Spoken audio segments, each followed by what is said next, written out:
Muy buenas noches. Yo soy el ingeniero Emil Ayala. Como ya me presentaron, soy especialista en ingeniería estructural, ¿no? Soy del país de Bolivia. Y bueno, ya llevamos algunos años de experiencia en el rubro de más que todo en estructuras de acero, ¿no? Que últimamente se han puesto más de moda. Y en mi país más que todo. Bueno, más que todo trabajamos con hormigón armado, pero ya estamos tratando de pasar a, ¿cómo decirlo? A otra nueva etapa, ¿no? De hacerlo algo más rápido, lo que son las construcciones. Sabemos que el acero como tal es mucho más rápido el ensamblaje y la construcción en obra, ¿no? Bien, entonces, como ya lo mencionaban justamente, este webinar es una antesala a lo que se viene justamente de nuestro módulo 2 en nuestra especialidad de naves industriales, ¿no? Es una especialidad que la tenemos contemplada que dure 6 módulos justamente, en las cuales ya hemos visto justamente los fundamentos de naves industriales. Ese fue un curso gratuito que justamente terminó hace unos cuantos días, pero ya lo pueden encontrar en la plataforma de Pyramid, ¿no? Bueno, el siguiente módulo que nos sigue para diseñar como tal una nave industrial es justamente cómo se comporta el acero, ¿no? Y una de ellas, de las cosas, de las características más, ¿cómo decirlo? Importantes y a su vez un poco más complejas de comprender es el pandeo en elementos sometidos a compresión, ¿no? No solo a compresión, le podemos decir que también sometidos a flexión en algún caso. Bueno, ok, vamos a dar inicio entonces a la presentación del día de hoy.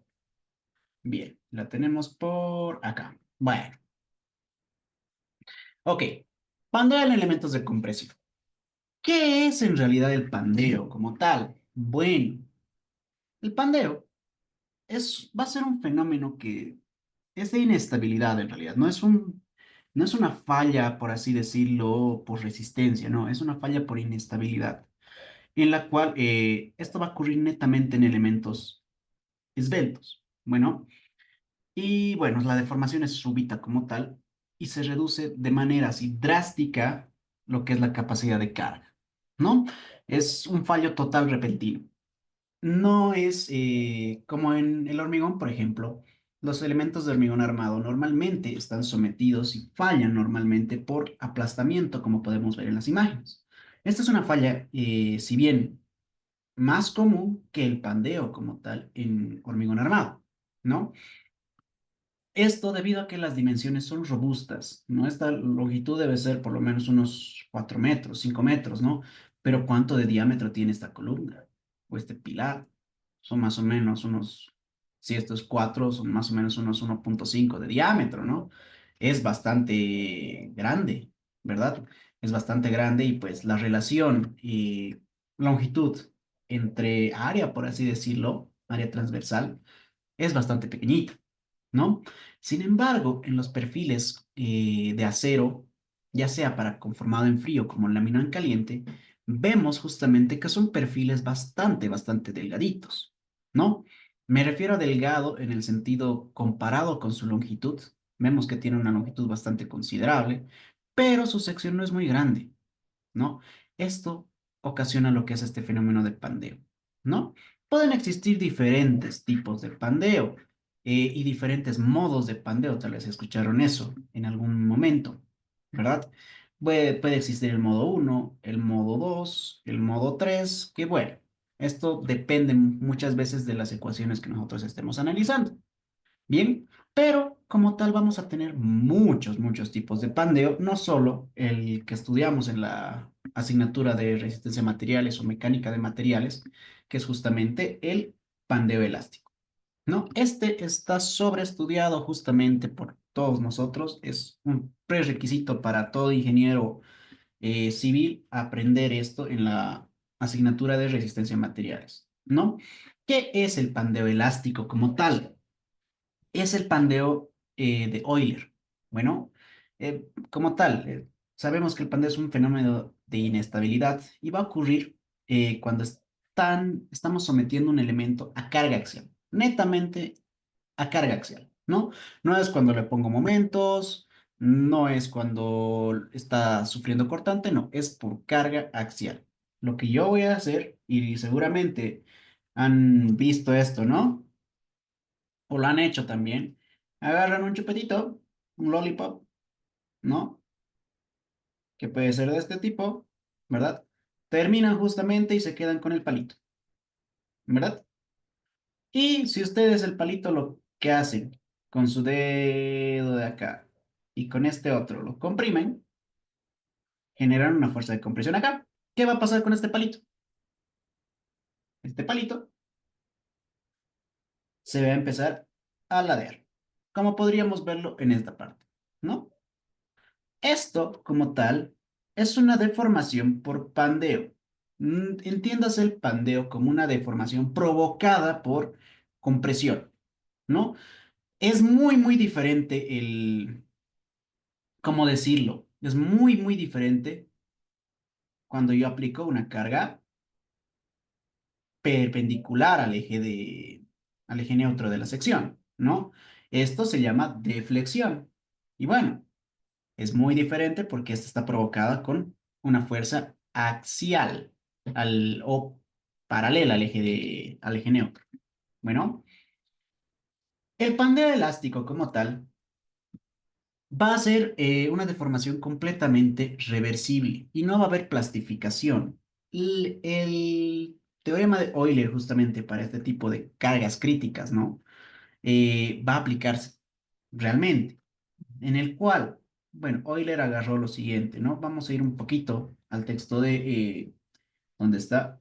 Al texto de Segui, de William Segui, y justamente acá encontramos una deducción de cómo actúa la carga a compresión, ¿no?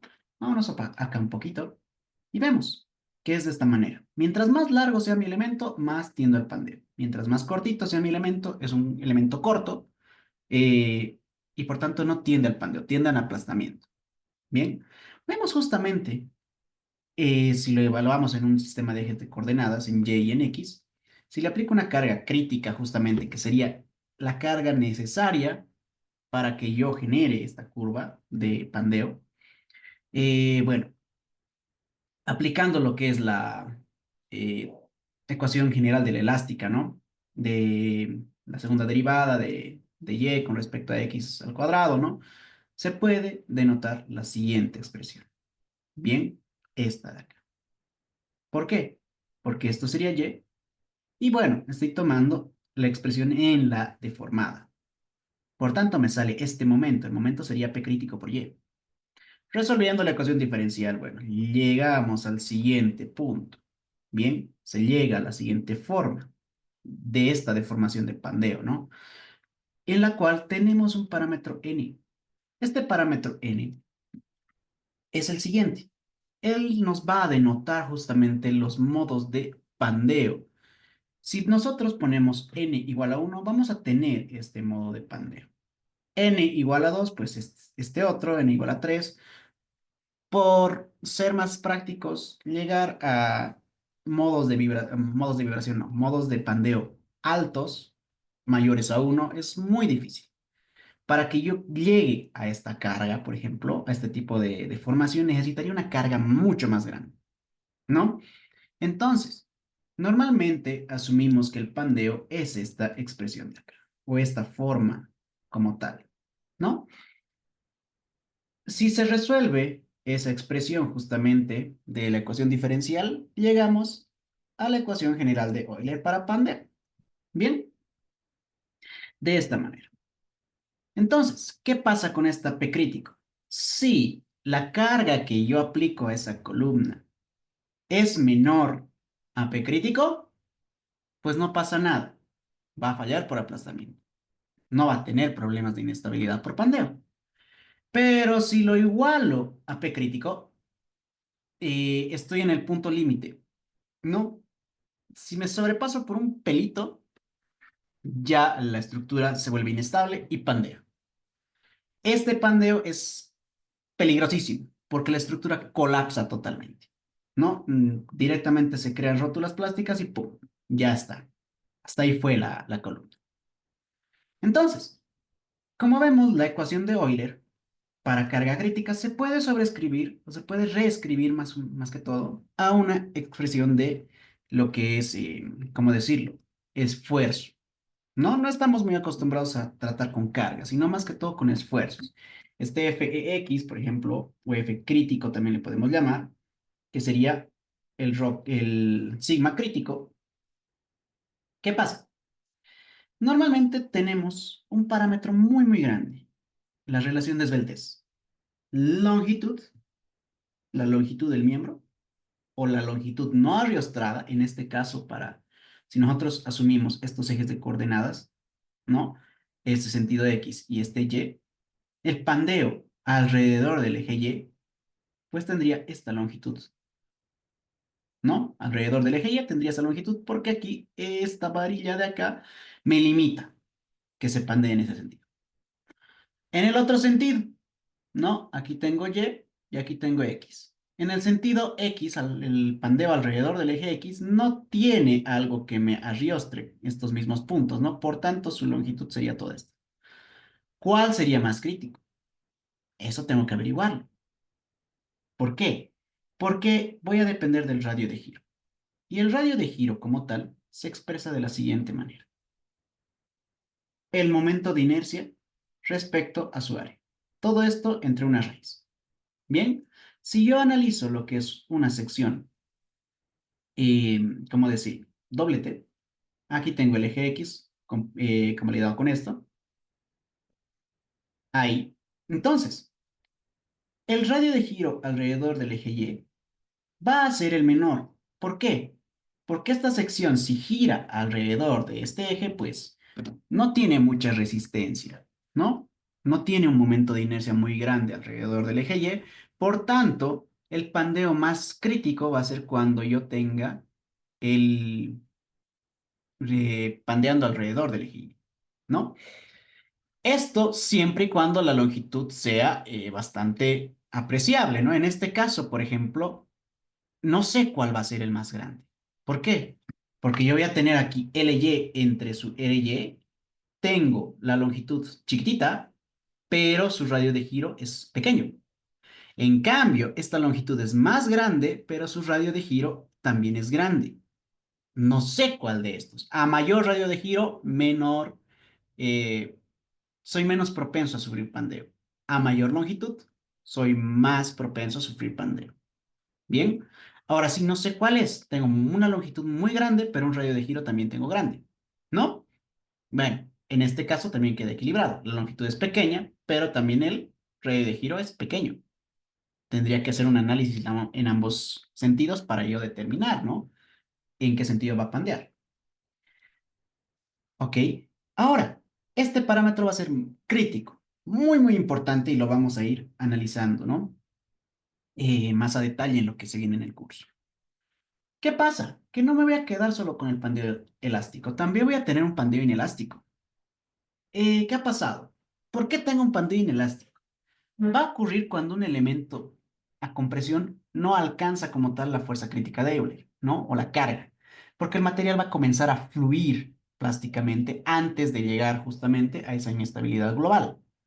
Me está diciendo más o menos de que no se va a ir por el rango del aplastamiento, ¿no? Es una transición entre el pandeo elástico y la fluencia plástica, ¿no? Y se dan elementos con relación de esbeltez intermedia. Cuando la relación de esbeltez de estos, como tengo acá, es alta, pues tiendo al pandeo más. Pero si es baja, no tiendo al pandeo. Por tal razón, pues, se ha evidenciado que justamente la ecuación antes mostrada, esta de acá, no va a dar resultados confiables, ¿no? Directamente los investigadores tempranamente han verificado que no, los resultados de la ecuación de Euler no son muy confiables, ¿no? Para miembros de compresión robustos y menos delgados. Es decir, que no sean ni columnas cortas, pero tampoco sean columnas grandes o esbeltas, sino estén en el intermedio, ¿no? ¿Cuál va a ser la razón? Es la pequeña esbeltez, justamente. No es ni muy grande, ni tampoco es muy bajita. La relación para miembros de este tipo de causa una gran tensión de pandeo, ¿no? Si la tensión a la que se produce el pandeo es mayor que el límite de proporcionalidad, del material, la relación entre tensión y deformación no va a ser lineal y el módulo de elasticidad E ya no se puede utilizar. Esto es clave.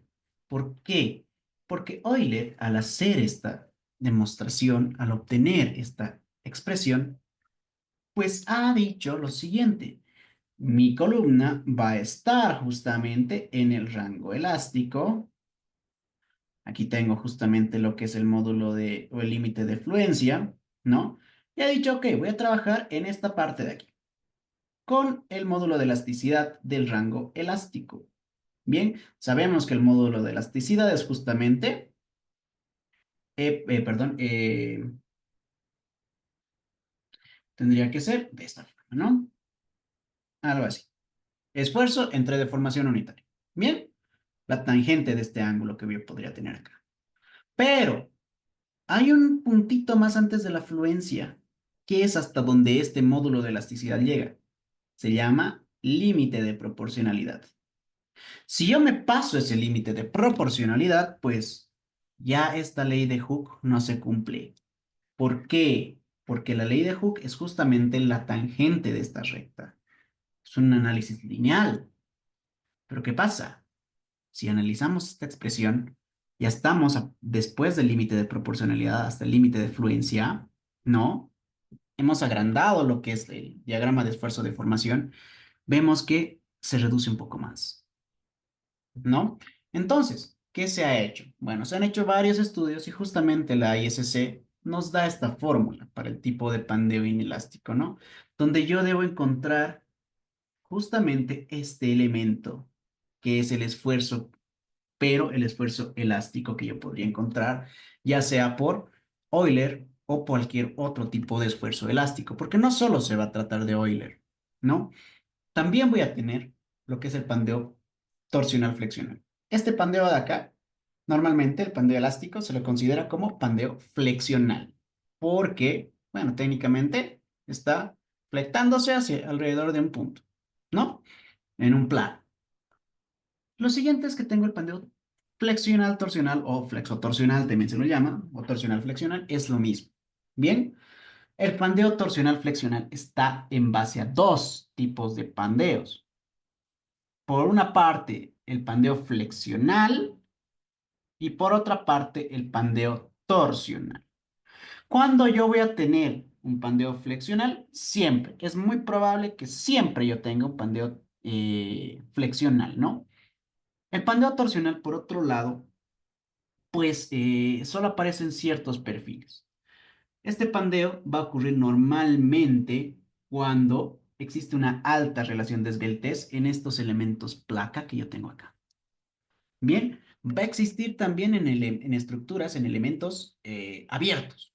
Si yo tengo, por ejemplo, un tubular, bueno, muy difícilmente voy a tener el pandeo torsional. ¿Por qué? Porque no solo analizamos elementos barra, como son estos de acá arriba, ¿no? No solo analizo elementos barra. Estos elementos barra, si yo hago un zoom, yo voy a tener lo siguiente. Esto va a estar justamente hecho por plaquitas. Son placas que están formando ese perfil general. Y estas placas, por ende, van a tener también una esbeltez, ¿no?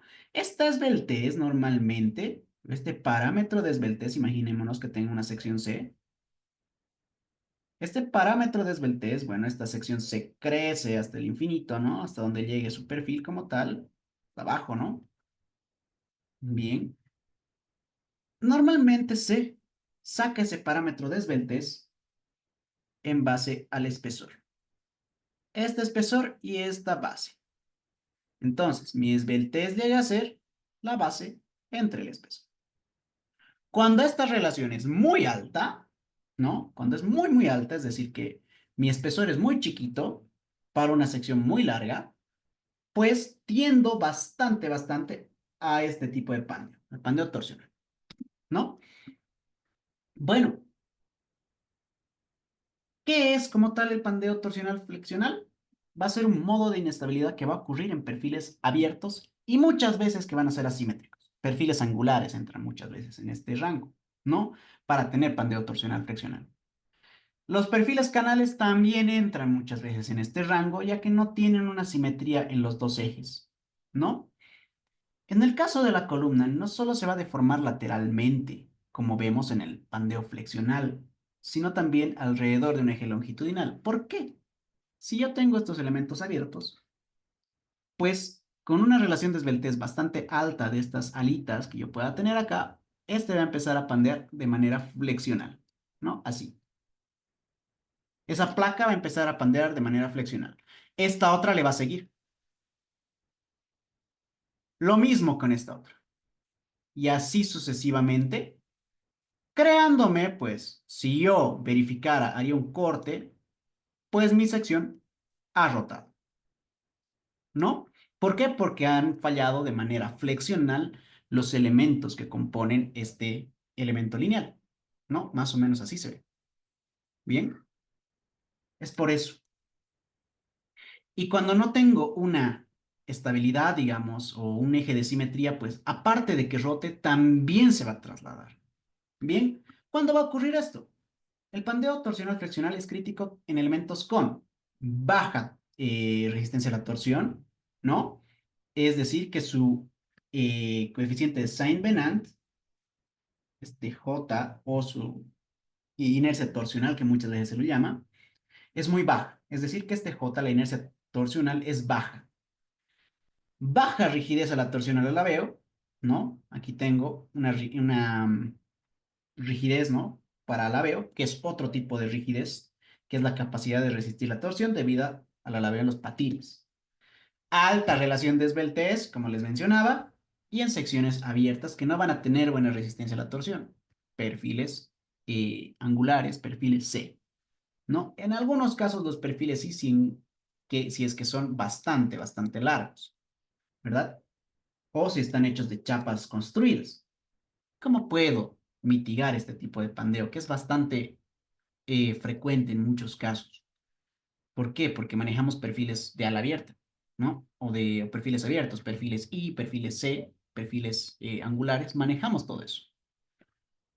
Preferentemente, ¿cómo puedo hacer esto? Bueno, cambiando de usar perfiles I, tratar de usar perfiles tubulares, ¿no? O circulares, que van a tener mayor resistencia a la torsión. Esto por algún caso no es lo más adecuado, ¿no? Porque si bien van a resistir bien a la torsión, pero no son buenos resistiendo a la flexión. Así que es una por otra. Va a agregar ariostramientos laterales, ¿no? Esto para evitar justamente que esto se torsione. Tenemos que aumentar la rigidez torsional. Esto puede ser aumentando chapas en esta parte, ¿no? Poniendo una soldadura, se suelda una chapita, una plaquita, y eso aumenta lo que es su rigidez torsional. Y otra que sería reducir la longitud efectiva en soportes internos. Esto técnicamente me estoy adelantando un poquito mostrándoles este factor K, pero ¿qué sería? Tratar de reducir la longitud aumentando arriostramientos, ¿no? Aquí yo le podría poner una barrita, entonces ya no sería esta longitud la total, sino sería esta de aquí, más chiquita, ¿verdad? Mucho se va a hablar de lo que son arriostramientos laterales, arriostramientos para pandeo y demás. Bien. Aparte de eso, estos son pandeos, el torsional, flexional, el inelástico, el elástico, ¿no? O el flexional como tal. Todos estos son pandeos de manera global, es decir, todo el miembro va a sufrir esto. Bueno, en toda su longitud. Si mi perfil mide 6 metros, pues en los 6 metros sufre este tipo de pandeo. Pero va a llegar el punto, debido también justamente a esta relación de esbeltez baja, de las alas o de los elementos del perfil, que yo voy a sufrir el pandeo local.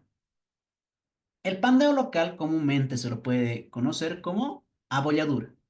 Bien, esto va a ocurrir, como les digo, cuando las alas, las almas, tienen una relación de esbeltez muy alta.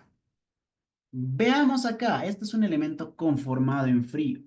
Bien, los elementos conformados en frío, si ustedes han podido notar, estos elementos son perfiles costaneros. Normalmente estamos muy familiarizados con perfiles costaneros, que son de esta manera, ¿no? Si hemos visto el espesor de estos perfiles, estamos hablando de unos 2 milímetros, 3 milímetros a lo mucho, y delgaditos. Y esto está con una longitud de 100 milímetros. Aquí tengo 50, 15 milímetros y bueno, el espesor que es 2 milímetros, 3 milímetros. Con los de 3 no tengo mucho problema, pero no muchas veces se usa porque son más costosos y más pesados. Sabemos que el acero lo compramos en peso, entonces no muchas veces se usa el de 3 a menos que sea totalmente necesario, ¿verdad? Por tanto, si yo saco estas partes rectas, me voy a quedar con un perfil más o menos así o con un pedazo de este estilo, sumamente delgadito, donde esto va a ser la base. Y bueno, ya sabemos que esto es el espesor. Estamos hablando de espesores de unos 50, 80, 90 de relación de esbeltez. Es mucho, es bastante. Bien, entonces, los perfiles conformados en frío tienden de sobremanera a este tipo de pandeo local y una de las cosas que se puede hacer o que me va a provocar es que como se abollan, estas partes se abollan, pues pierdo sección, ¿no? Normalmente pierdo sección en este sentido. De lo que tenía que trabajar, por ejemplo, con un área, digamos, de un área gruesa de 4,31 centímetros cuadrados, pues por esas abolladuras que yo voy a tener en estos puntos, ¿qué va a pasar? Mi área efectiva se puede reducir hasta 2 centímetros cuadrados. Bien, eso me quita bastante, bastante resistencia. Bien, ahora, ¿cuándo voy a tener justamente pandeo local? Bueno, el alma de una vega en una sección C puede pandear por compresión transversal justamente. Normalmente cuando hablamos de este tipo de perfiles y el alma no pandea cuando son perfiles normados, estándar. ¿No? Si yo saco los perfiles de un catálogo americano, por ejemplo, la ISC, no van a pandear en el alma. Normalmente pandean por el alma, pero no por el alma. ¿Cuándo van a pandear por el alma? Cuando yo agarro una de estas chapas metálicas, puede ser de 10 centímetros, 10 milímetros, 20 milímetros, ¿no? Pero al fin y al cabo, yo agarro una plancha, la pego a otra con soldadura, ¿no?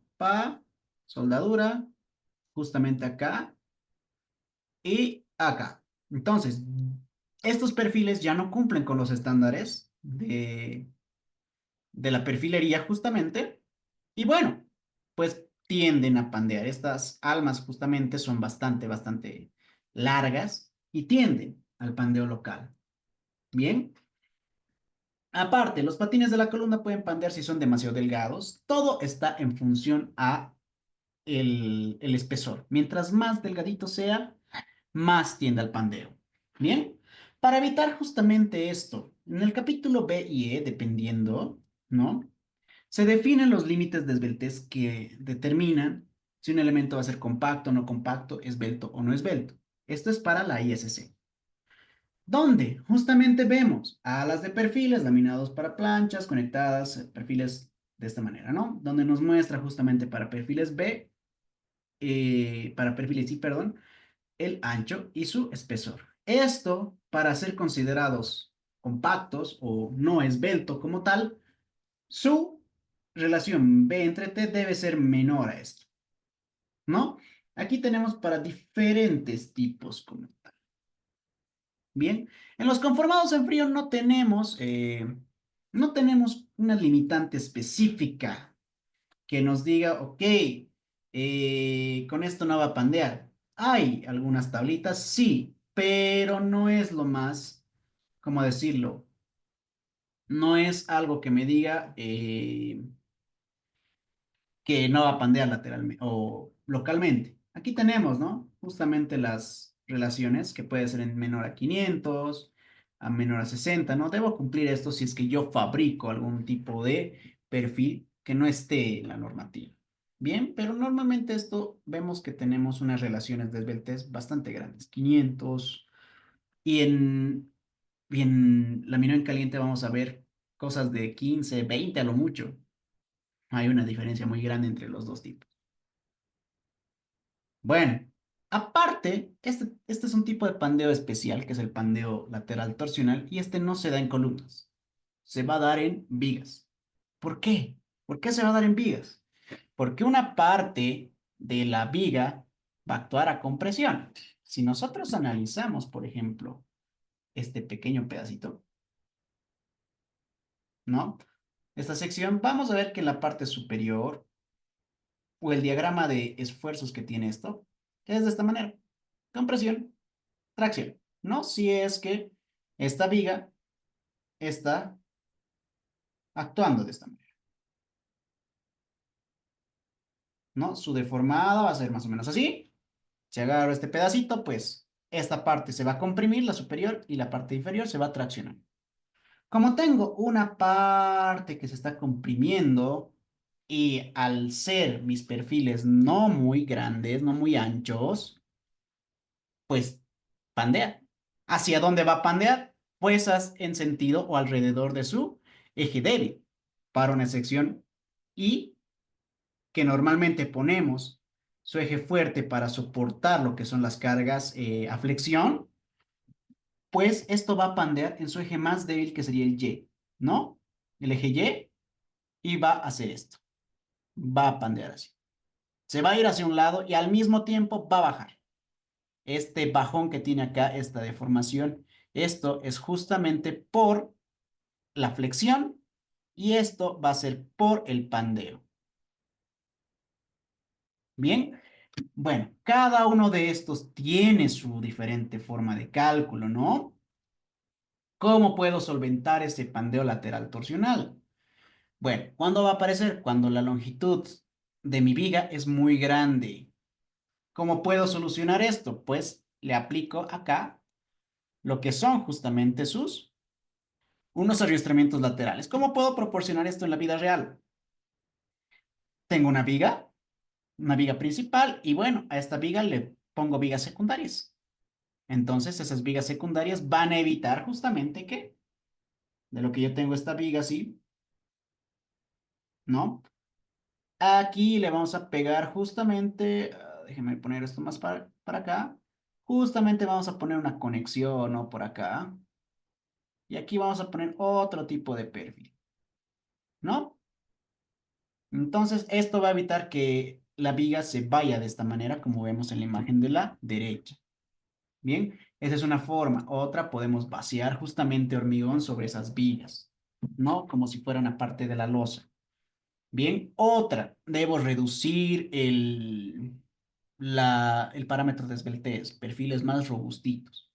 Bien, bueno, de esa manera yo puedo evitar justamente tener este pandeo lateral torsional, que cuando hablamos de sistemas ya más especializados en resistir momentos, es decir, ya sismoresistencia fuerte, no nos permite pandeos laterales torsionales, ni tampoco nos va a permitir lo que es el pandeo local. Para nada se permite esto cuando hablamos de sistemas resistentes a momento de manera especial o en algún caso intermedio. Ya no nos permite eso.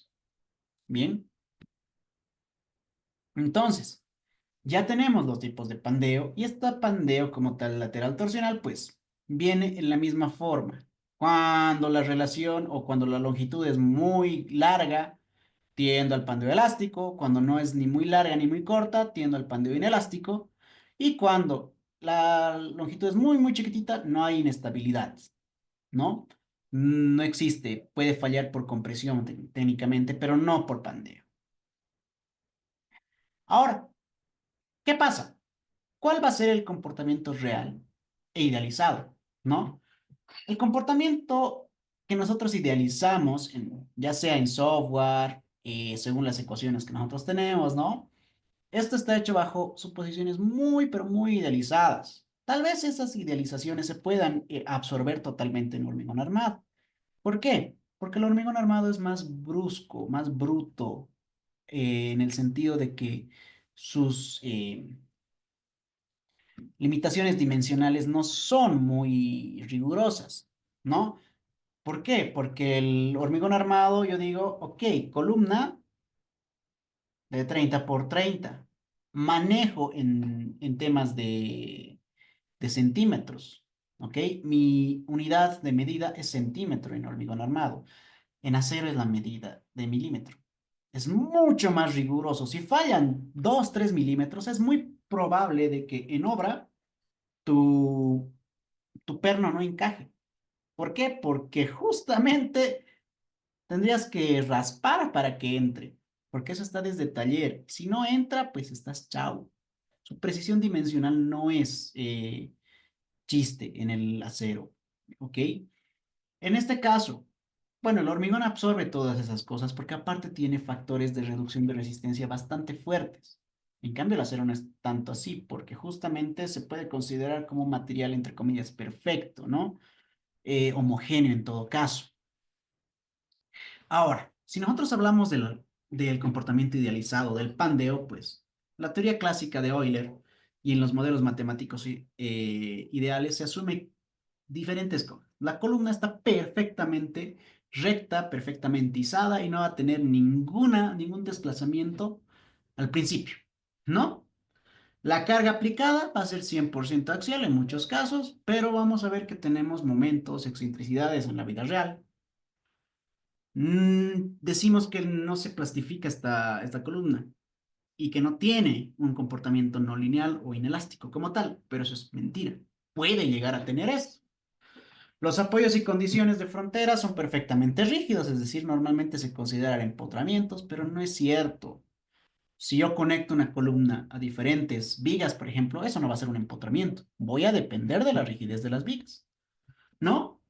Y bajo estas condiciones, pues el pandeo ocurre de manera súbita y completamente elástica, ¿no? Con una carga calculada por la ecuación de Euler, donde vemos que aquí hay un pequeño cambio, ¿no? Que ya tengo un factor K, que este factor K pues va a asumir la longitud real a la que pandea la columna, ¿no? Si nosotros nos ponemos en este ejemplo, por así decirlo, analicemos esta de aquí. Si yo pongo esta carga a actuar en la columna, pues su deformación va a ser esta, ¿no? Su pandeo va a ser este. Pero su pandeo real, para que justamente mi columna llegue a ser una onda senoidal, por así decirlo, necesito usar un factor K. Porque aquí solo tengo mitad de la onda senoidal. Necesito poner entonces con un factor 2 para que, bueno, esto llegue hasta abajo y pueda llegar a la forma senoidal como lo tengo justamente en esta parte, ¿no? ¿Dónde está la fórmula? Tengo esta fórmula que es de manera senoidal. Bien, para que llegue a eso, pues necesariamente tengo que incorporar este factor K. Euler lo hizo solo para apoyos articulados, donde pues esta onda senoidal va a ser justamente en toda la columna. Bien, voy a tener diferentes tipos de Ks, que estos van a depender justamente del tipo de apoyo, ¿no? Si es apoyo articulado, empotrado, articulado libre, por ejemplo, ese sería una estructura hipostática, inestable en todo caso. Luego, empotrado articulado, empotrado con empotramiento elástico y todo un montón de cosas, ¿no? De diferentes tipos. En ese entendido, pues, este K nos va a causar pesadillas más adelante, ¿no? Esto no va a representar la vida real. ¿Por qué? Porque no se presentan imperfecciones iniciales. En mi modelo, normalmente puedo llegar a eso. No tengo deformaciones, esto no se mueve, justamente está bien paradito, totalmente. Pero en la realidad, ¿qué pasa? Algo muy diferente.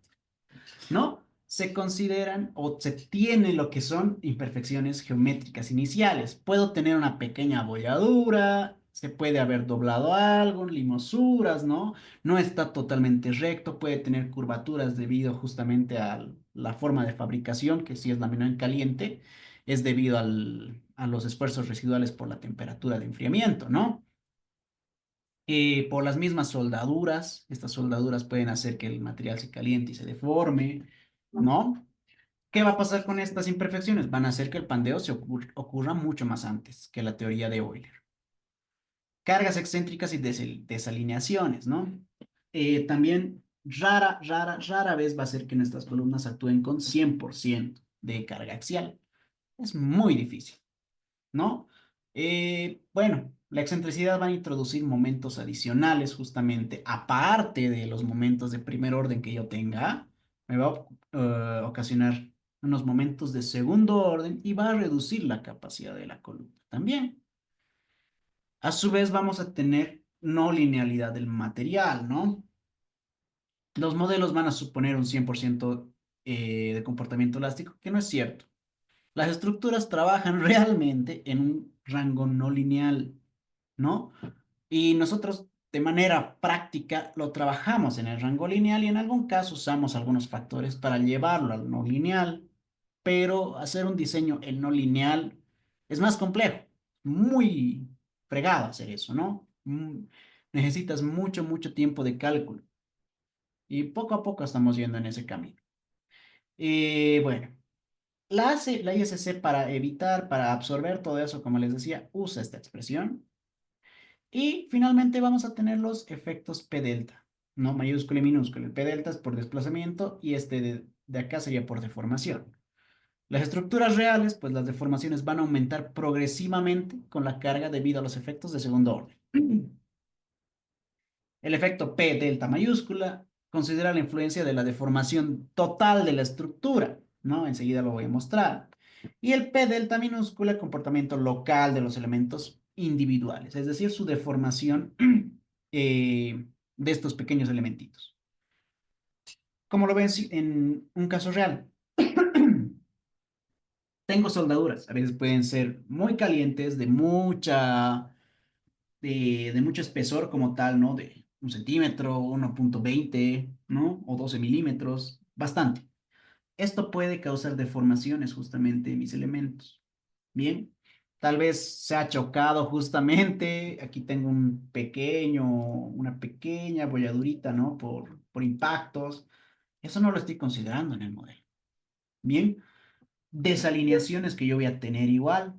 Estos amigos de acá, los pernos o la placa de anclaje va a ser la encargada justamente de mantener recto todo en una primera instancia de construcción.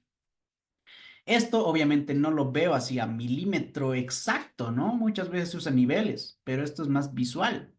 Con tal de que esté bien el nivel, pues perfecto, pero no sabemos que como en un programa está recto al 100%. Tal vez puede variar 0,01 grados, ¿no? Esta parte está un poquito más baja que esta otra. Bien, entonces, esto me va a crear una pequeña inclinación innotoria, pero al mismo tiempo, a medida que yo vaya creciendo, pues va a hacerse notoria, ¿verdad?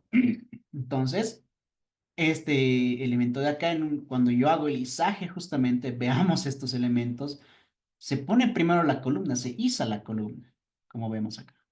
Bien, se iza la columna, se la deja solita. Esto obviamente puede llegarle viento, tal vez algún cable están jalando por algún lado, entonces no va a ser exactamente recto. Y finalmente, los efectos de segundo orden. Estos efectos de segundo orden, en primera instancia vamos a tener el P delta mayúscula, ¿no?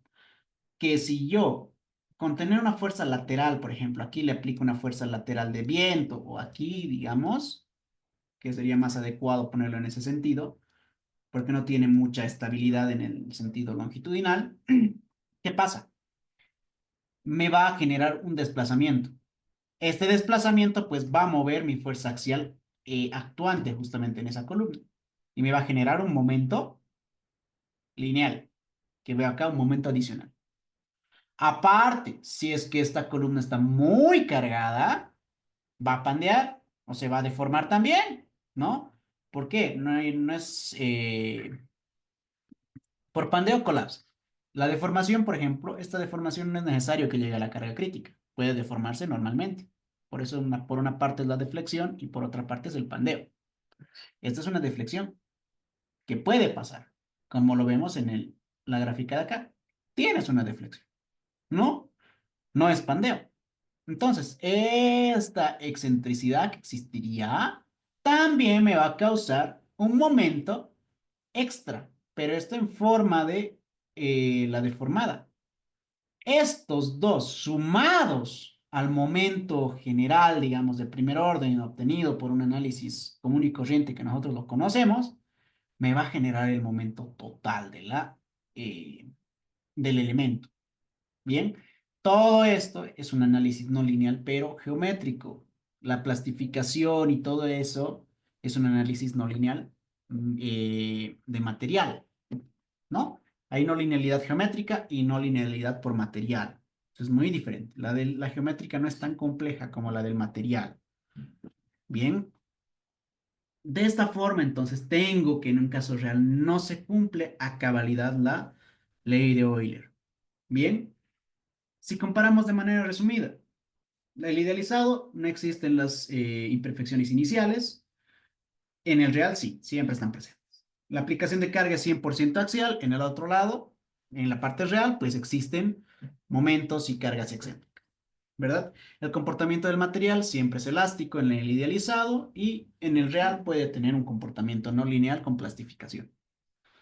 En el de deformaciones son instantáneas y simétricas. Perfecto. ¿Por qué estoy analizando solo una columna? Pero en el real, pues, son progresivas conforme a los efectos de segundo orden. La carga crítica es calculada con Euler y en el otro caso, reducida por imperfecciones y no linealidades. Se pone algunos factores. Bien. Ahora, si nosotros nos vamos a las metodologías para calcular justamente o mitigar estos casos de pandeo, ¿no?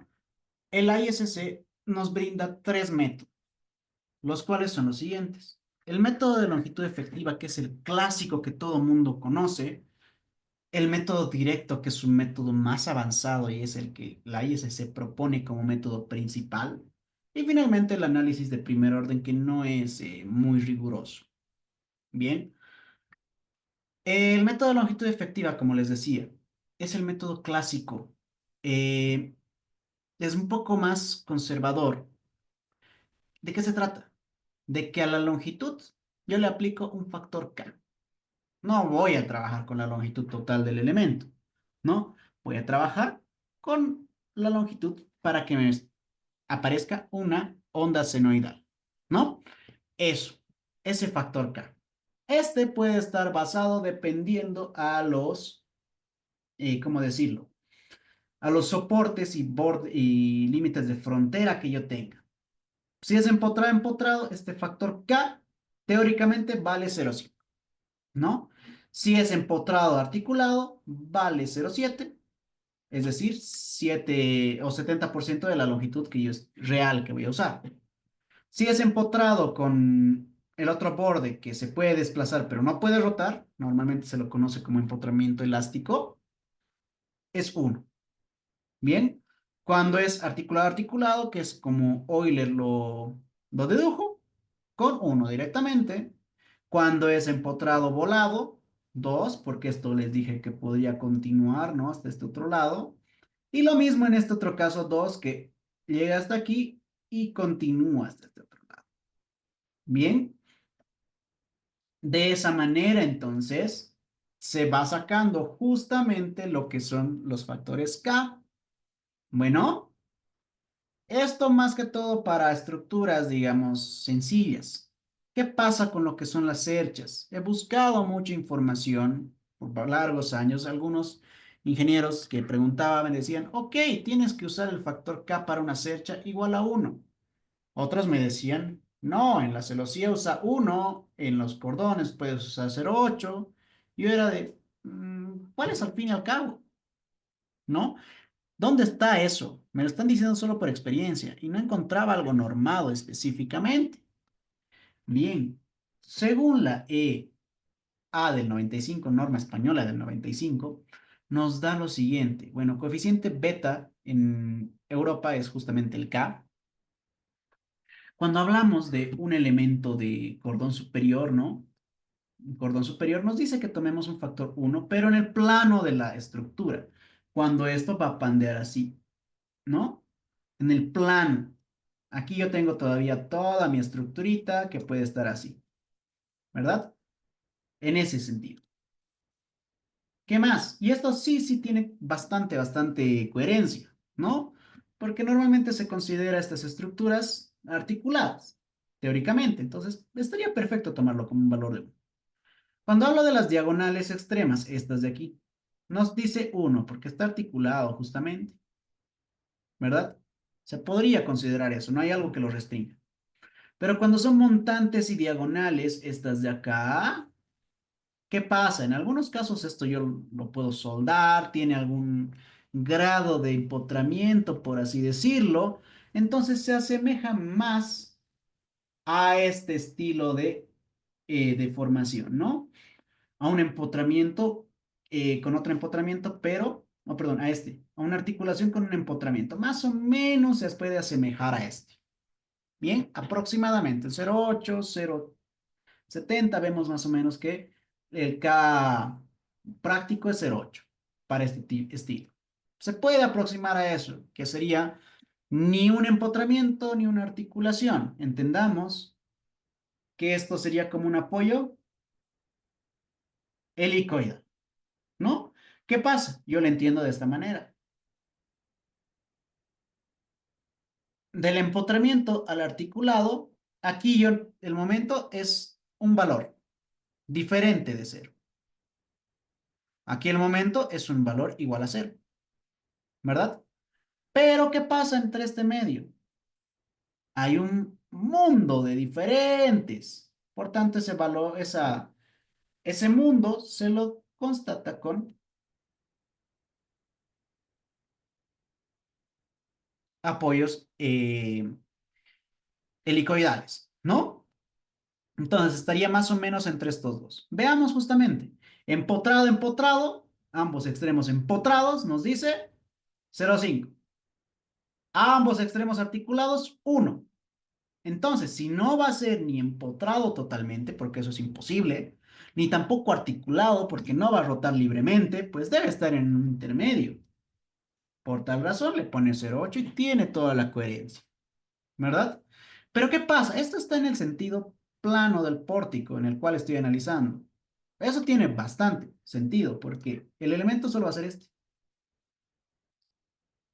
Pero si hablo en el otro sentido, viéndolo desde aquí, digamos, yo estoy viendo esto, ¿cómo se va a deformar justamente? Aquí no me agrada estos valores. ¿Por qué? Se los voy a dibujar acá, ¿no? Ahí. Voy a dibujarlo de esta forma y voy a empezar a dibujar justamente todos estos elementitos tal cual lo que tenemos. Ahí. Me voy a quedar con eso. Bueno, finalizaremos mejor. Ahí. ¿Qué pasa? Si yo aplico lo que es un eje de coordenadas, ¿no?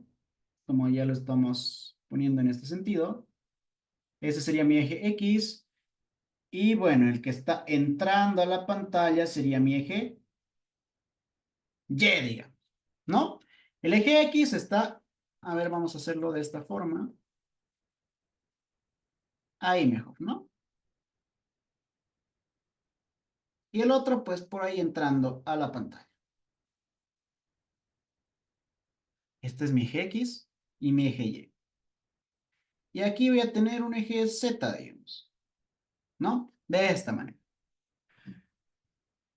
Cada uno de estos elementos también va a tener sus diferentes ejes locales. Este va a ser su eje X, el que entra hacia allá es el eje Y el vertical es el eje Z. Aquí, Y. Bien. El pandeo alrededor del eje X, pues sí tiene este sentido, más o menos va a ser así. No, perdón, alrededor del eje Y. Alrededor del eje Y va a ser así. Se va a cortar. ¿Por qué? Porque estos dos elementos me están restringiendo. Hay un arrastramiento ahí, ¿verdad? Alrededor de este eje Y está perfecto. Se cumple a lo largo del pórtico. Pero alrededor del eje X, ¿no? O alrededor del eje Z, mejor dicho, lo voy a hacer en este, ¿qué me restringe desde este punto hasta este punto? no me restringe nada, a menos que yo tenga, por ejemplo, una cercha transversal en este sentido, o una viga que me evite justamente el pandeo. No tengo nada desde este punto hasta este punto. Y sería más o menos así para esta longitud total de todo este elemento, ¿verdad? Del cordón superior. No tengo nada que me restrinja. Por eso no me agrada mucho esto de ponerle como una longitud de 1. Normalmente, esto se lo pone como una longitud desde 1,5 hasta 2,5. Con esto ya estaría más o menos aproximando todo, ¿no? Absolutamente toda esa deformación que yo tuviera desde este punto hasta este punto, ¿verdad? Porque no hay nada que me restrinja en este plano. En cambio, en este otro, pues tengo estos elementos que me van a restringir como tal. Bien, eso sería. La determinación de este factor K es el problema. Muchas veces tengo que poner, digamos, mi criterio para sacarlo. Puedo decir que sea 0,7, 0,8, a veces 1. Ahí depende, ¿no? Es un poco complejo de calcularlo y muchas veces, pues, no lo voy a llegar a calcular de la manera correcta o exacta.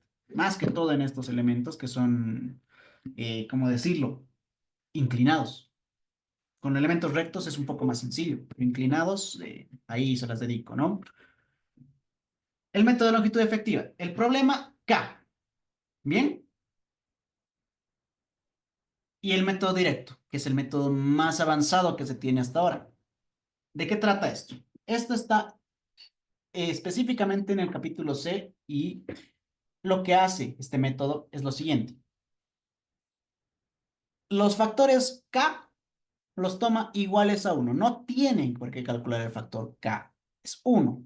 Bien, se considera la longitud total de la columna. Pero hay otros factores de inestabilidad que sí debo tomarlos en cuenta. En primer lugar, reduzco un poco el módulo de elasticidad a un 80%. En algunos casos reduzco un poco más, hay otros factores extra, ¿no? Esto va a simular las imperfecciones iniciales que les mencionaba para hacer un análisis en la realidad, ¿no? Debe tener una carga mínima de imperfección, esto se conoce como los famosos notional load, que comúnmente es un 0,002 del peso de la planta. Esto está en función justamente de un desaplome normativo que tienen en Estados Unidos de 1 a 500. Bien, esto va a representar las imperfecciones geométricas, esto de que se mueva un poquito en obra. Sí o sí, de manera obligatoria, debo implementar los efectos o el análisis de segundo orden, una no linealidad geométrica. Sí o sí. Ya les he explicado de dónde va esto, ¿no? Ahora, esto es un poco complejo hacerlo a mano. Casi imposible, diría yo, ¿no? Para un pórtico sencillo. ¿Por qué es? Porque este análisis no lineal requiere muchas, pero muchas iteraciones, ¿no? ¿Cuáles son estas ventajas, pero, de hacer todo esto? Normalmente se lo hace en software. No va a requerir el cálculo de K, va a presentar una mejor o va a representar mejor la inestabilidad en marcos con conexiones reales y es obligatorio el uso de esto en marcos de acero sometidos a cargas laterales. Bien, el método de longitud efectiva se puede usar así, pero no es lo más adecuado. Bien, este es el último que se puede usar. Método directo, que ya de por sí entro con un análisis no lineal de segundo orden. Sí o sí, es un poco más avanzado, sí. Y es el que la normativa nos dice usar. Finalmente tenemos el método de análisis de primer orden, que bueno, se basa en la teoría de elasticidad lineal, donde las ecuaciones de equilibrio se resuelven en la geometría no deformada, ¿no? Un análisis P delta es justamente, primero hago la estructura no deformada, con eso saco las cargas, se deforma la estructura, y en esa estructura deformada, pues empiezo a recalcular las fuerzas solicitantes, ¿no? Eso me va a dar un resultado, nuevamente va a volver a iterar hasta que converja. Eso es un análisis no lineal. Bien, de segundo orden. En este caso, vamos a ignorar esos efectos de segundo orden. Solo va a ser válido cuando deformaciones sean muy pequeñitas y la estructura sea estable. Normalmente, pues, cargas gravitacionales. Y esto se usa como diseño preliminar y no general, no último, digamos, no diseño final. Bien, ¿cuáles son sus limitaciones? Pues no considera los efectos de segundo orden, ¿no? Por lo que se puede subestimar la inestabilidad en estructuras esbeltas. Si la estructura es esbelta, váyanse directamente al segundo orden. Bien, acero, obligatorio usar efecto o análisis de segundo orden. Hormigón, no tanto, dependiendo si la estructura es bastante esbelta, ¿no? O si tengo deformaciones muy grandes. Ahí sí pueden usar efectos de segundo orden. Después no. Como resumen, ¿qué vamos a tener? ¿El método de longitud efectiva considera imperfecciones? No. ¿Incluye efectos de segundo orden? Los puede incluir, pero en rigor no los tiene. Esto se aplica en estructuras sencillas, ¿no? El método directo, el más completo de todos, ¿considera imperfecciones? Sí. ¿Incluye segundo orden? Sí, pero es un análisis más avanzado en software. Necesita un poco más de entendimiento para la configuración. El de primer orden no va a tener efectos de segundo orden, no va a considerar las imperfecciones y solo se hace para diseño preliminar. De todo esto, ¿qué recomendaciones se pueden sacar? Todas, absolutamente todas las columnas de acero van a tender al pandeo, más que todo al pandeo flexional, dependiendo del tipo de sección que ustedes tengan. Ahí pueden ya irse al pandeo lateral, pandeo torsional, flexotorsional, ¿no? Las relaciones de esbeltez se deben evitar, ¿no? Se debe limitar justamente estas relaciones de esbeltez. No se debe tener espesores muy grandes, muy pequeñitos. Porque si yo tengo espesores muy pequeñitos, mi relación de esbeltez o mi parámetro de esbeltez de ese elemento, puede ser un ala, un alma de un perfil, pues se va a disparar.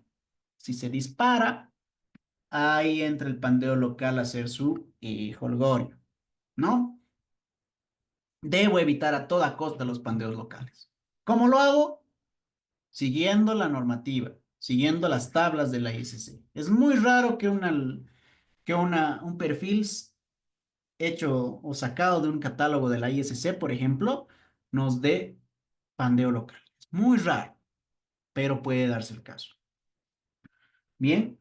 Luego, para estructuras simples, el método de longitud efectiva es aceptable, ¿no? En este se pueden incluir los efectos de segundo orden, puedo configurar un P-delta, perfecto, se puede. Como a su vez puede hacer un análisis aproximado de efectos de segundo orden, como es el método de amplificación de momentos, ¿no? Para marcos con cargas laterales o estructuras ya un poco más delicadas, más complejas, que no pueda hacer un diseño a mano, por así decirlo, se recomienda el método directo. Bien, es el más avanzado, como les digo.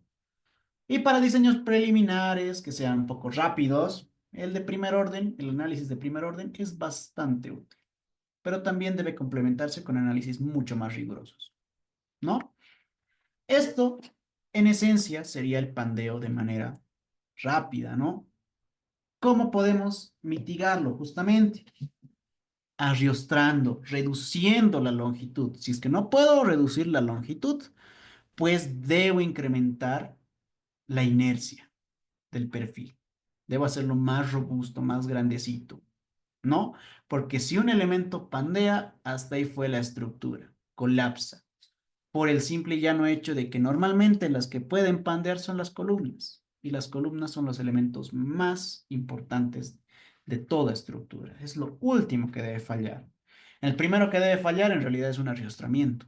Posteriormente debería fallar lo que es una viga y al final de todo una columna. Bien, eso sería justamente la presentación de hoy. Ahora vamos a pasar un pequeño ejemplo justamente de cómo se podría analizar estas cosas en robo de estructura, por así decirlo, ¿no? De manera ya un poco eh, anticipada hice este modelito. Bien, que podemos hacerlo de cero, pero quiero mostrarles justamente qué se ha hecho acá. quiero ver qué tipo de perfil es. Este es un perfil 18 por 130. Un W 18 por 130, con una altura de 3 metros, no es mucha altura tampoco.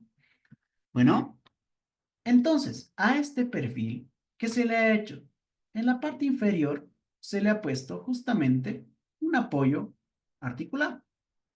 Y en la parte superior se ha dejado justamente una restricción de movimiento en el sentido X, que tenemos acá, y una restricción en el sentido Y. Bien, esas restricciones pues van a hacer que esto no se vaya hacia los lados, pero sí pueda desplazarse hacia abajo. Lo que se debe hacer pues al final es poner una carguita, una pequeña carga a este elemento. Bien, ¿cuál sería esa carga? Aquí me creé dos casos, ¿no? Permanente uno, que sería el peso propio, y permanente 2, que este sí tiene una carga de ¿cuánto? ¿Cuánto le estoy poniendo por acá? 1000 kilonewton metro. 1000 kilonewton. Como es un elemento lineal, le estoy poniendo 1000 kilonewton y listo. Ahora sí, lo que sí va a cambiar es al momento de realizar el análisis. Tipo de análisis. Aquí vemos que le puse pandeo lineal. ¿Cómo se hace esto? Cambiar tipo de análisis, estaba en estático. Ok. Estático lineal. Es el que conocemos, que podemos hacerlo a mano por método de cross, método pendiente de flexión y demás. Cambiar tipo de análisis y aquí me va a realizar un análisis de pandeo. Aquí puedo determinar los modos de pandeo. Ese n, ¿no? Aquí entra el n. Le pondremos 10 modos. Y le damos OK. Y calculamos. Me dice una inestabilidad, le voy a dar que sí. Y listo. Bien. Entonces, aquí tenemos justamente ya esta estructura. Y vamos a ir a calcular o ver justamente sus resultados para Pandeo. Voy a dar clic derecho, tablas, cargas críticas. Y OK, aquí ya lo tengo abierto. Bueno, tengo los 10 modos diferentes. Voy a cerrar esto y vamos a abrirlo nuevamente. Clic derecho, tablas, y por acá tenemos lo que es cargas críticas. OK, aquí de inicio me muestra dos apartados para los diferentes modos de vibración, modos de pandeo, perdón. El coeficiente crítico y la precisión. No, la precisión es un valor muy, muy bajito. Normalmente tiene que darnos cero. El coeficiente crítico, ¿qué significa? Es cuántas veces a esa carga aplicada, en este caso nuestra carga es 1000, ¿no? Mi carga es 1000 kilonewtons. Este coeficiente crítico me dice cuántas veces debo multiplicar esta carga para que llegue a su carga crítica. Eso es lo que me dice. Bien. Aquí me dice 2,53 mi coeficiente. 2,5381 por 10, ¿verdad? ¿Cuánto sería esto? 25 veces tendría que multiplicar esto para que yo llegue justamente a una carga crítica. Bien, es bastante grande. Pero ¿qué pasa si esto ya me da valores bastante pequeñitos? Aquí le pongo por 0, por ejemplo, 2,53. Debo incrementar esta carga 2,53 veces. Ah, hay problemas. ¿Y qué pasa si esto nos dice, en vez de 2,54, nos dice 0,5 por 10 a la 0? Que mi carga crítica con la mitad, o que mi columna, ese elemento, va a fallar o va a entrar en pandeo con la mitad de esta carga. Porque la carga crítica se calcula de esta manera. Bien, de esta forma yo puedo llegar a calcular el coeficiente crítico. Bueno, si yo tengo 0,5, pues a esto le multiplico 0,5 y con 500 sería mi carga crítica. Bueno, ¿cómo puedo hacer ese cálculo? Veamos justamente cómo nos da los resultados aquí. Lo veo de esta forma, ¿no? Se ve bonito, pero quiero que me dé las deformaciones. Doy por acá y me muestra las deformaciones, ¿no? Para el permanente 2 en el modo uno, en el modo 2, en el modo uno, por ejemplo, me está mostrando esta deformación. Bien, ¿cómo la conocería? En el modo 2, ¿en qué sentido? Vemos que esto se está deformando. Voy a quitar la carga. Esto se está deformando en el sentido alrededor del eje débil. Bien, en el modo uno, de igual manera, alrededor del eje débil. Modo 3, ¿cómo está siendo el cálculo? Vamos a quitarle. Al modo 3 recién pandea en el otro sentido, ¿no? Al modo 3. ¿Cuántas veces debería incrementar la carga para que realmente falle en el otro sentido? 224 veces. Es bastante lo que yo debería incrementar. Mientras más grande sea mi número de modo, más tengo que incrementar la carga. Y así puedo ir viendo los diferentes tipos, ¿no? Los diferentes tipos de modos. Ahí le vamos a dar, vemos el modo 4, un poco más caprichoso, modo 5, 6, 7, 8, 9 y así, ¿verdad? Pero los más primordiales son los primeros modos. El modo 1, por ejemplo, es el más crítico. Bien, si este modo, por ejemplo, nos sale 0,5 por 10 a la 0, tengo problemas. Muchos problemas. Y debo incrementar esta, debe incrementar justamente esta sección. Bueno, ¿qué pasa, por ejemplo, si a este elemento le vamos a dar todo esto? Lo vamos a eliminar. Todo esto lo eliminamos. Bueno, sí. Me voy a crear, esto igual lo eliminamos. Me voy a crear acá un eje Z, una planta, lo vamos a modificar mi planta que está por aquí. Le vamos a poner unos 8 metros. Por acá. 8 metros. Y lo agrego. Aplico. Bien. Toda esta es mi longitud que tengo que poner en mi columna. Bueno, esto lo vamos a mover por acá. Ah, perfecto. Me voy a ir a la planta 1. Desde aquí busco estructura, pilares. 8 metros, voy a buscar el 18 por 130. Ahí está. Perfecto. Veo el elemento. Ahí está. Y le vamos a poner lo mismo. Aquí está con un apoyo empotrado. Bien. Le vamos a poner un empotrado articulado, por así decirlo. Apoyos, empotramiento de columna. Este de acá tengo solo, o apoyo de columna, igual le puedo llamar. Apoyo, apoyo columna. Doble clic y vemos que solo está restringido el sentido X y el sentido Y. Puede rotar, puede justamente también eh, torsionarse, ¿no? Pero no puede desplazarse solo en X y en Y. Y agrego a este nudito. Ahí. ¿Vemos? Solo me va a restringir estos dos puntos. Ahora, vamos a aplicarle una nueva carguita. Carga en nudo, le pongamos -1000. De igual manera. Agregar y aplico. Bien, ahí está. -1000 kilonewton. Perfecto. Ya mi columna está más grande. Nuevamente hago el cálculo, ¿no?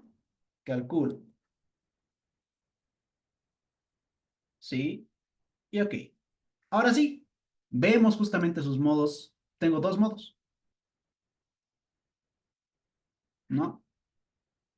Ahí está el modo uno, el modo 2, perdón, y el modo 1. ¿Cómo está pandeando esto? El modo uno siempre va a ser alrededor del lado más chiquitito. De esta forma. Y el modo 2 al otro sentido. Ahí. Bueno, vamos a ver sus cargas críticas.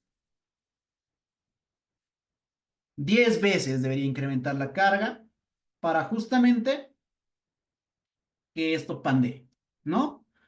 Y la otra, 9 veces, ¿verdad? De esta forma. Bueno, 95 veces, perdón, 95. La otra 10 veces. Bien. Entonces, no, ya vemos que se ha reducido bastante. ¿Y qué pasa, por ejemplo, si este perfil yo lo cambio? Y le ponemos acá un nuevo perfil y que sea más chiquito, el más chiquito de todos, el 4x13. Agrego y cierro. Aplico. Y esto para que nos dé más modos de vibración, le damos edición y que se divida en varios elementos. Aquí le vamos a dividir en 10, ¿no? A ver, ¿cuántos serían? 8 metros, cada 0,5, ¿verdad? 8 dividido entre 0,5 nos va a dar 16 elementos, ¿no? Ahí. Generar nudos no, solo quiero dividir. Ahí está. Tengo diferentes elementitos. Con esto vamos a ver cómo nos va a ir. Vamos a nuevamente editar esto, pandeo lineal, parámetros. Estoy con 2, le vamos a poner 10. ¿Ok? Y calculo. Ahí está. Cierro y voy analizando nuevamente. Ahí estarían mis factores como tal. Voy a poner mi modo 1. ¿Cuánto sería esto?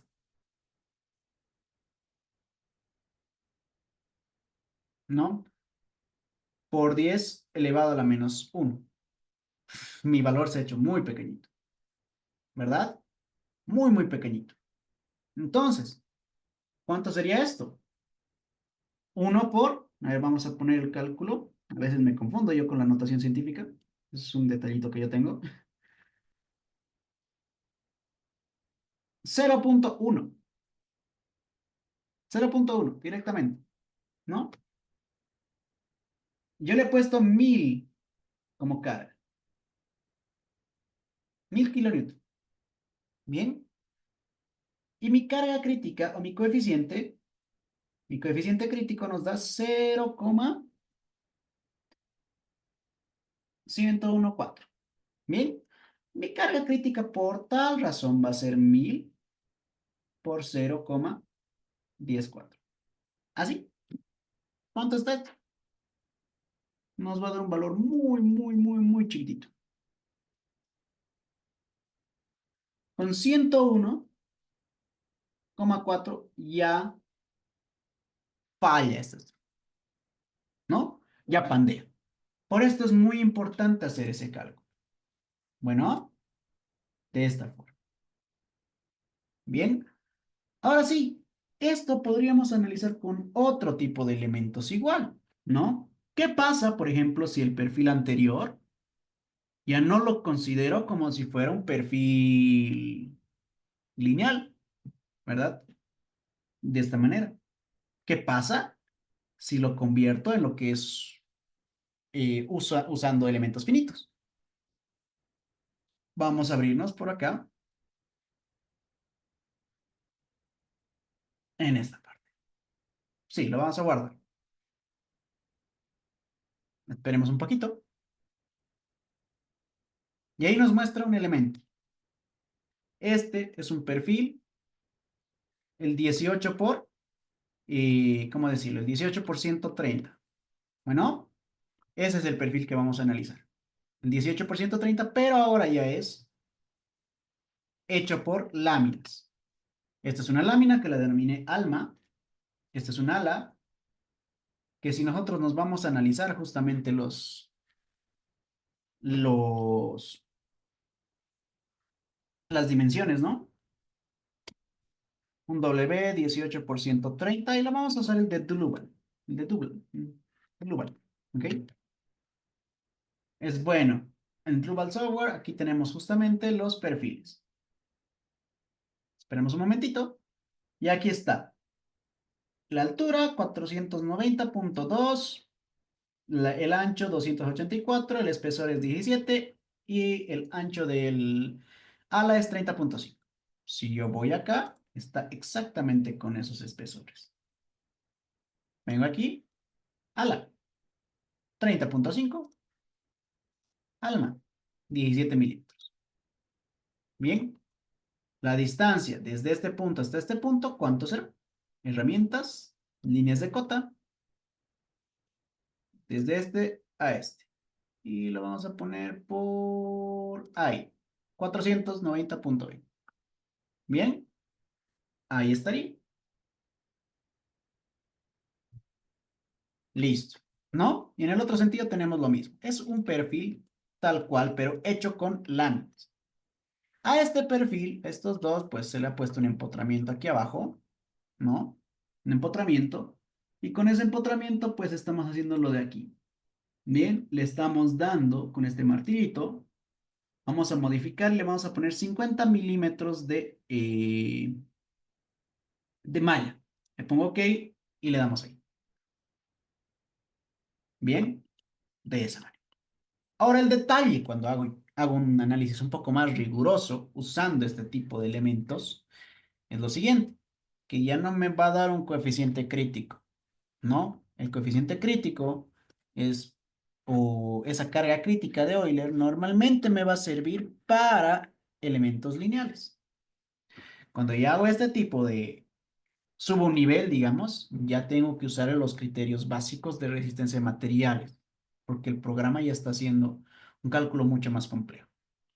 Bien, entonces, le estoy aplicando ¿qué carga? En P crítico le estamos poniendo, se le está poniendo una carga de 1 kilonewton. No es mucho tampoco. Quiero ver cómo se va a deformar esto, ¿no? Con esto empiezo el análisis. Me dice que hay un nodo aislado, no pasa nada. Y espero. Vemos que tarda bastante solo para 3 elementos superficiales, ¿no? Si yo pido ahora los diagramas, la deformación justamente, le pongo regenerar. Ahí para el modo 1 me está dando una deformación, se ve medio rarita, ¿no? Voy a buscar en resultados mapas para paneles. Buscamos por acá desplazamientos que están en deformaciones y activo. Aplicar, ¿no? Para carga crítica. A ver qué está pasando. Normalizo. Vamos a darle un momentito a esto. El carga crítica, parámetros. Estoy con 10. Perfecto. Le he puesto un P delta. Le vamos a quitar el P delta por si acaso. Ahí. Y calculo nuevamente, ¿no?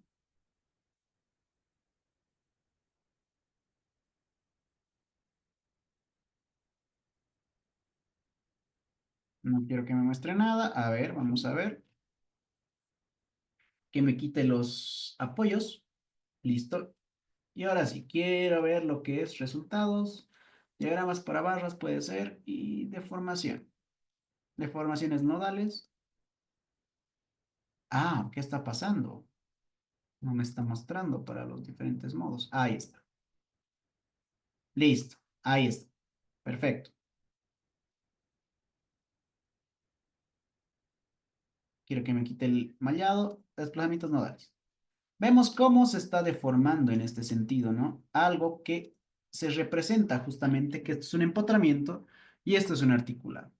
Bien, verificamos justamente nuestra presentación donde teníamos esto y nos da más o menos esa forma, ¿verdad? Esa forma.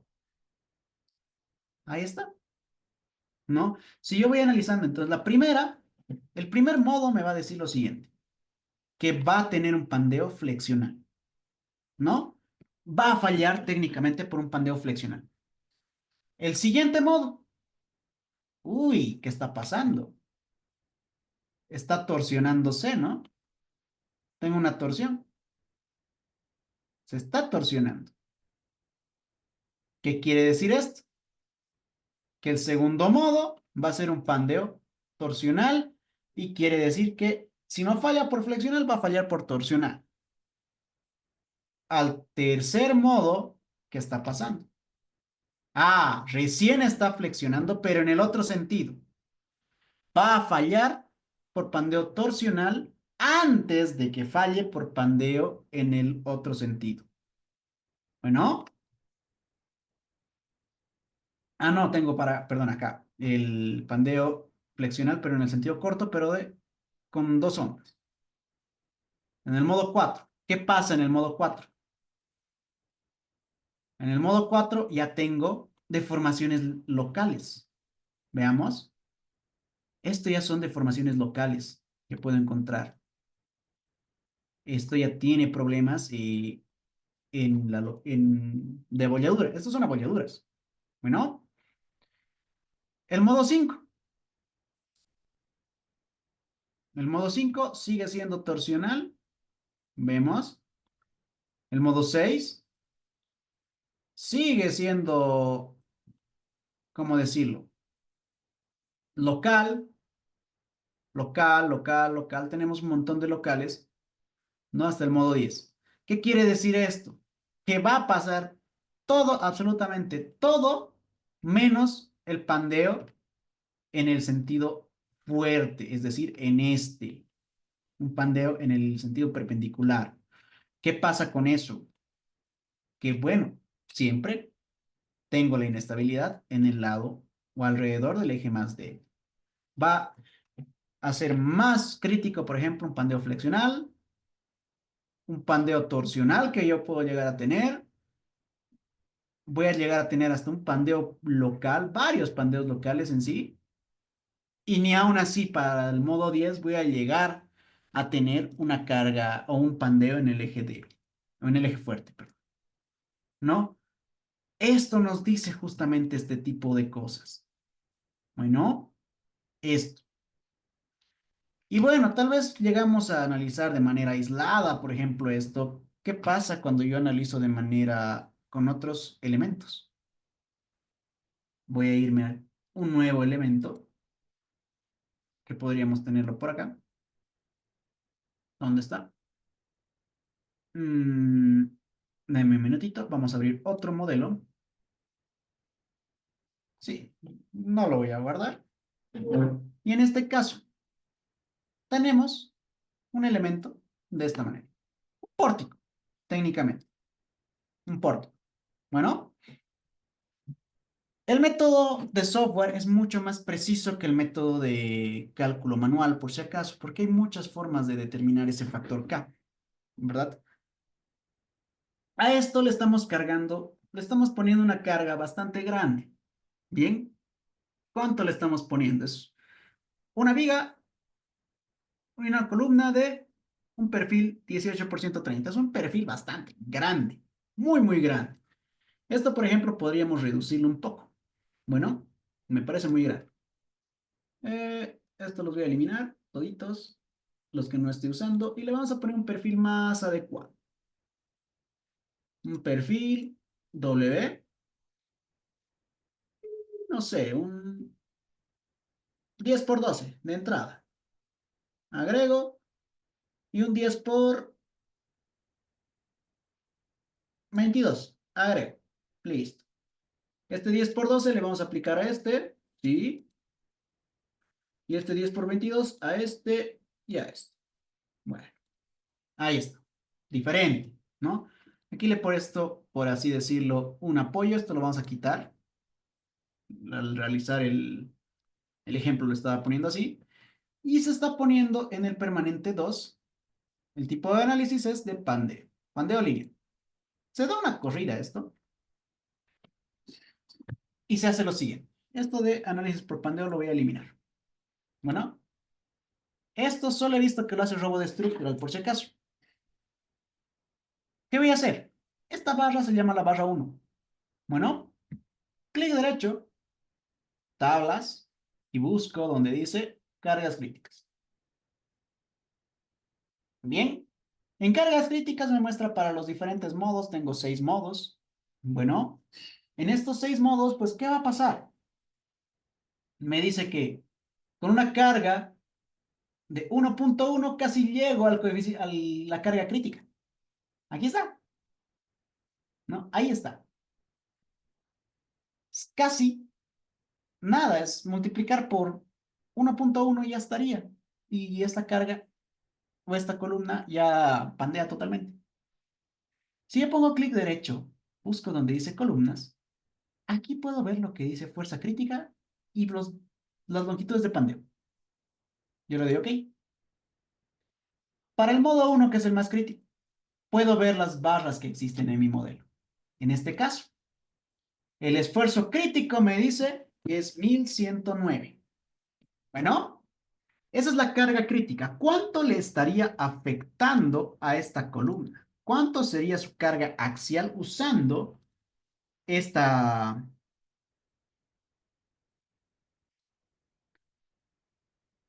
estoy poniendo 400. Voy a cargar, voy a crear otro caso de carga. Vamos a poner otro más por acá. Permanente 3, no pasa nada. Y este permanente 3 se va a quedar con una carga de 400. Barra y le pongo menos 400. Solo que este me va a servir eh, para sacar esfuerzos, ¿no? Vemos el tipo de análisis, estático lineal y pandeo lineal. Lo calculo. Ahí está. Ahora sí, con esto puedo ver lo que son sus resultados. Resultado, diagramas para barras. Y pido lo que es el esfuerzo en X. Ahí está. Y le pido sus textos. Tengo 1000. Aquí tengo 1000 justamente su carga axial en esta parte.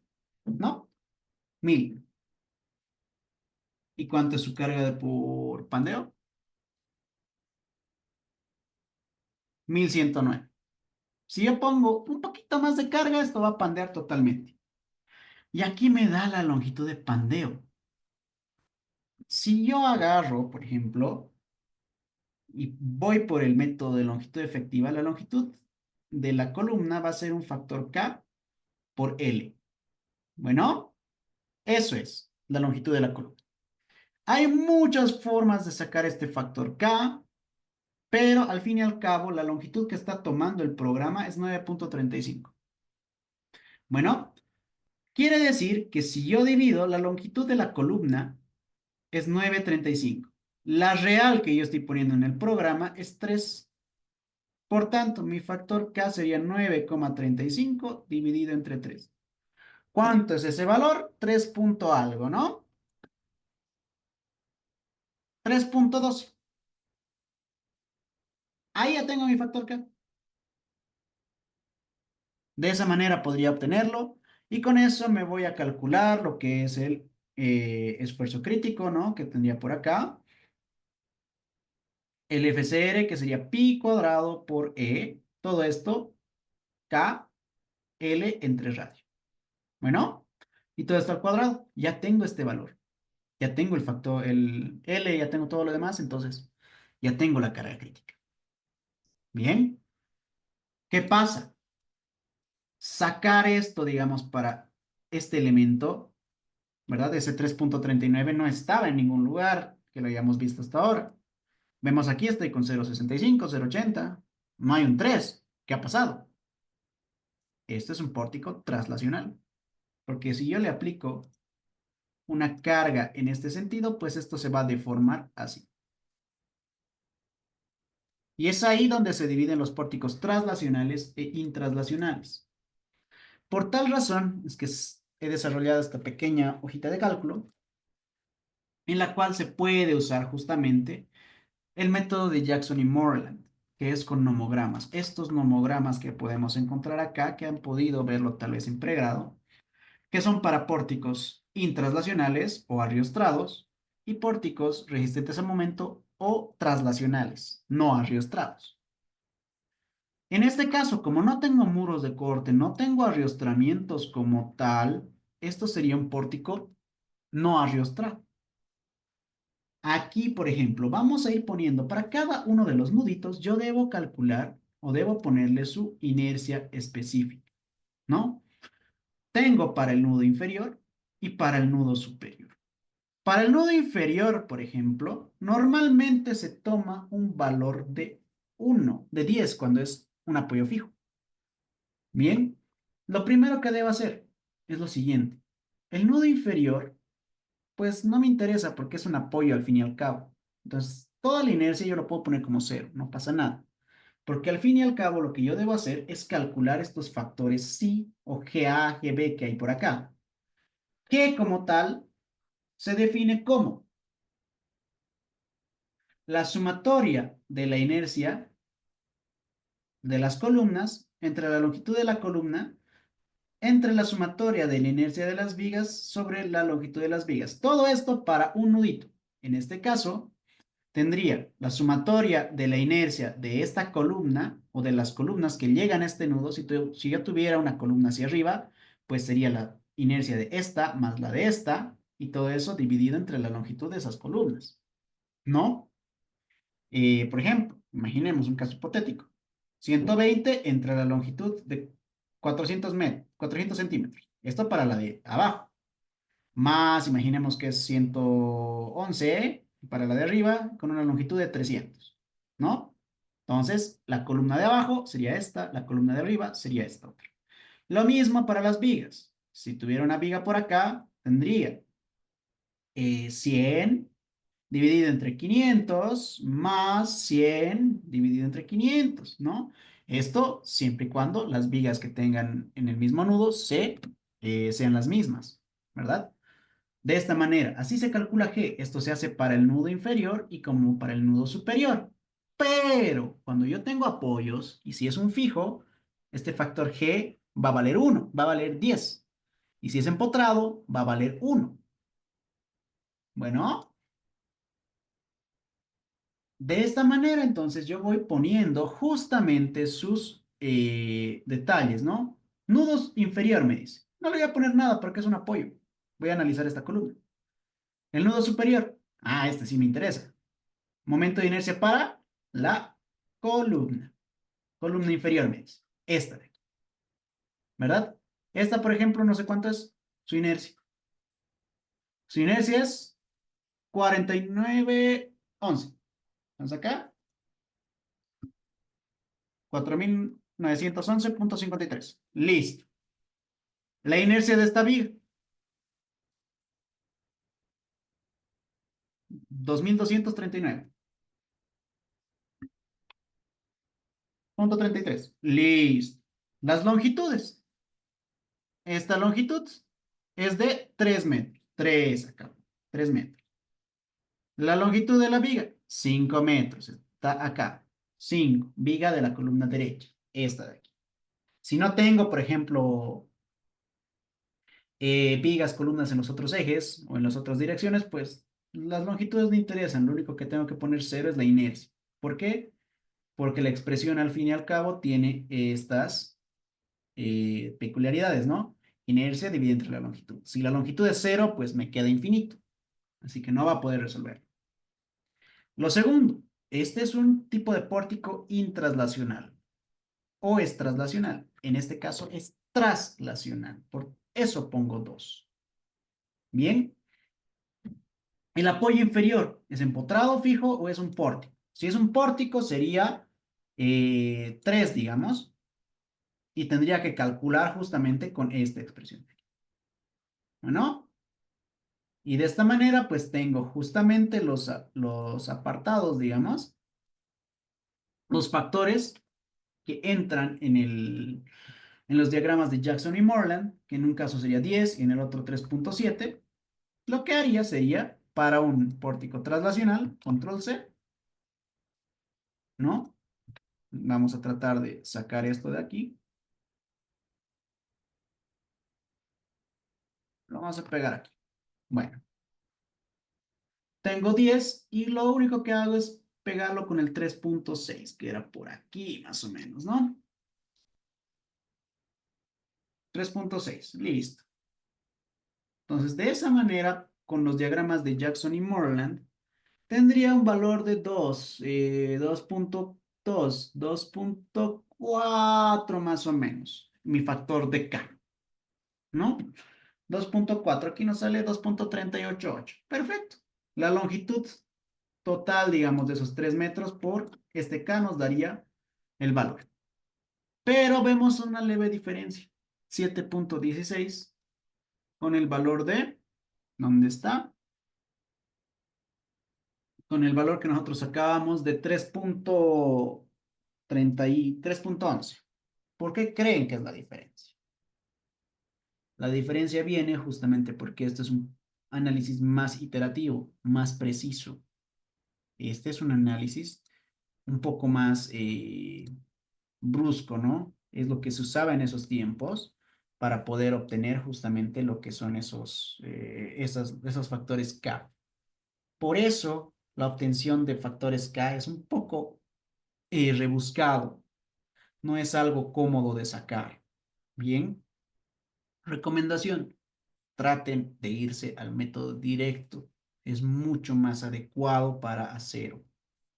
Bueno, de esta manera entonces podemos ir viendo y aquí podría de algún caso poder ponerle, digamos, aquí un apoyito eh, fijo, que le podría poner un pin, aplicar.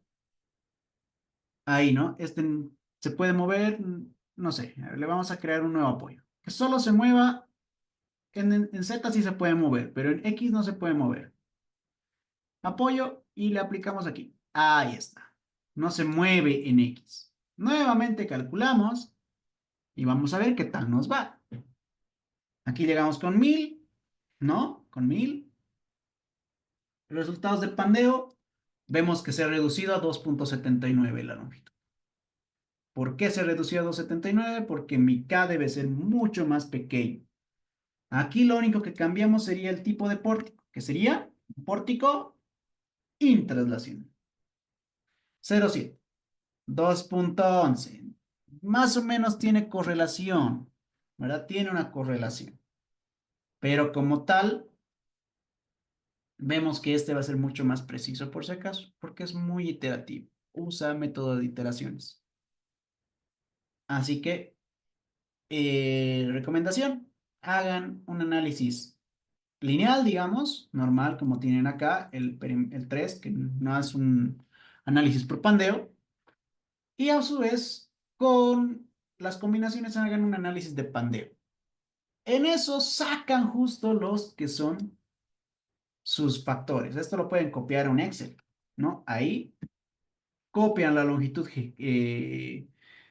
del elemento y en base a eso ustedes van analizando de manera más manual.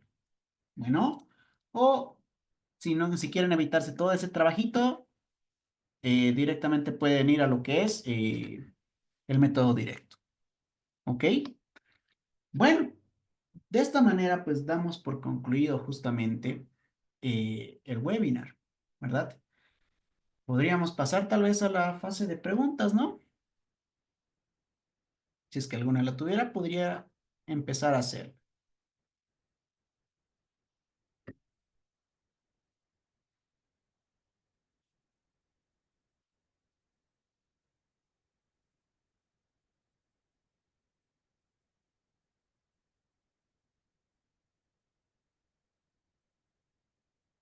Tal vez para administración, ¿tienen alguna consulta que esté llegando desde el en vivo, tal vez?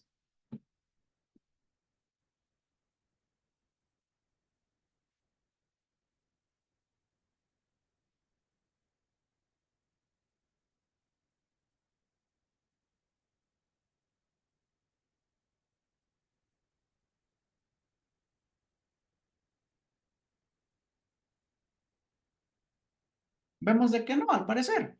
Bueno, señores, como les mencionaba en un principio, esto y muchas cosas más referentes netamente al diseño de acero van a entrar en lo que se viene en el siguiente módulo, ¿no? De diseño manual más que todo. Vamos a comprender cómo trabaja el acero y por qué lo hace de esa manera.